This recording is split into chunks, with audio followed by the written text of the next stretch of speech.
दिन बाद। माँ, टिफिन तो देना जरा।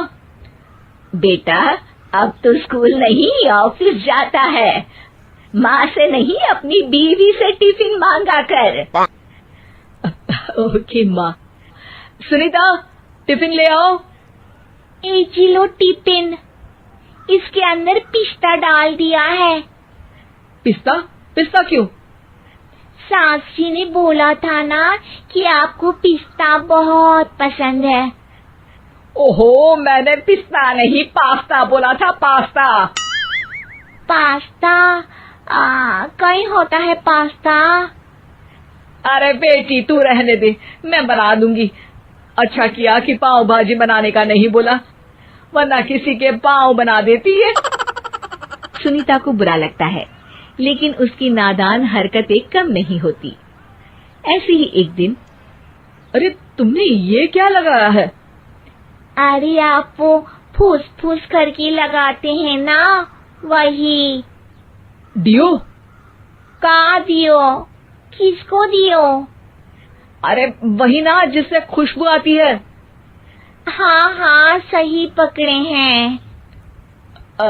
अच्छा लेकर तो आना। कौन सा डियो लगाया तुमने? अभी लेकर आते हैं जी। संदीप की बात मानकर सुनीता अंदर से खुशबू वाला फुसफुस लेकर आती है। ओएमजी! ओएमजी मतलब ओ माय गणेश ना। अरे ओएमजी छोड़ो, और ये खुशबू वाला फुसफुस की बात कर रही थी तुम? हाँ, इसी की। फिर से सही पकड़े हैं। अरे देवी, लेकिन आप सही नहीं पकड़े हैं, ये डियो नहीं है। डियो नहीं है तो क्या लियो है? अरे ये रूम फ्रेशनर है, जिसको कमरे में छिड़कते हैं, खुद पर नहीं। कोई बात नहीं, माँ कहती थी आत्मा किराएदार है, शरीर एक किराए का कर्म। हम शरीर पे ये डाल लिए तो क्या फर्क पड़ जाएगा?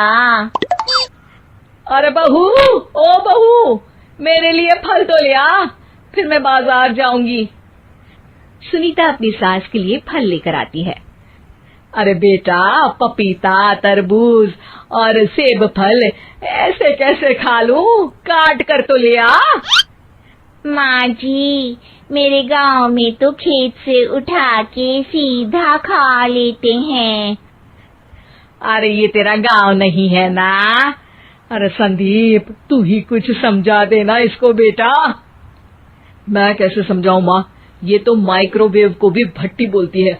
कल मैंने बोला हाय कैसी हो, तो बोलती है किसी को हाय नहीं लगानी चाहिए। अरे सुनीता, तेरा क्या होगा? अभी तो कैसे बताऊं माँ जी, अभी हम कुछ करेंगे फिर पता चलेगा क्या होगा, लड़का या लड़की। हे भगवान, कहाँ से आ गई है? रामपुर से जी, आप ही तो लेकर आए थे मुझे। अरे मुझे माफ कर दो। पहले कोई गलती तो करिए जी, आपकी तो सारी गलती माफ कर देंगे हम। हाँ। अरे बहू, मेरी बात सुन। फल यानी कि फ्रूट जब भी लाए ना तो काट कर लाना, ठीक है? जी ठीक है माँ जी, फल यानी फ्रूट यानी काट के लाऊंगी। सुनीता रोज ही कोई ऐसी हरकत कर देती जिसकी वजह से उसे घर में दो बातें सुननी पड़ती। एक दिन, माँ, मेरे बॉस घर पर आने वाले हैं शाम को, उनका बर्थडे है, फैमिली साथ नहीं रहती उनके, तो यही पार्टी कर लेंगे। उनको अच्छा लगा तो शायद मेरा प्रमोशन भी हो जाएगा। मैं ना फ्रूट केक लाकर फ्रिज में रख दूंगी और तेरे साथ आज खाना मैं बनाऊंगी, ताकि जब साहब आए तो खाने में कोई गड़बड़ ना हो। शाम को जब सारी तैयारियां हो जाती है, संदीप के साथ बड़े साहब भी घर आते हैं। फ्रूट केक तो ले आना बहू, फिर खाना खाएंगे। और इस सब की क्या जरूरत थी, आपने बुलाया वही काफी है। सर, आपका परिवार शहर में नहीं है तो हम ही आपके परिवार जैसे हैं सर। इतने में ही सुनीता फ्रूट केक लेकर आती है और बड़े साहब की टेबल पर रख देती है और जैसे ही केक के ऊपर का बॉक्स हटाती है, ओह, ये क्या है? केक तो कटा हुआ है। मैं तो ऐसा नहीं लाई थी। आप मुझे शाबाशी दे सकती है माँ जी, मैंने ही केक काट दिया।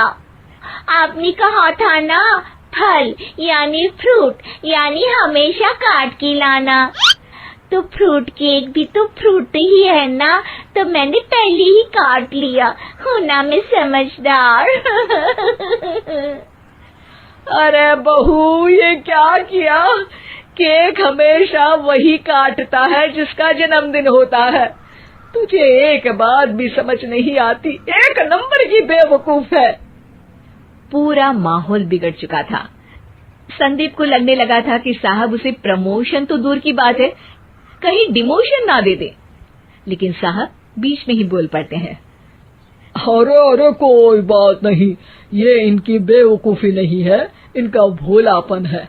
बेटा, आप कहाँ से हो? रामपुर गांव से।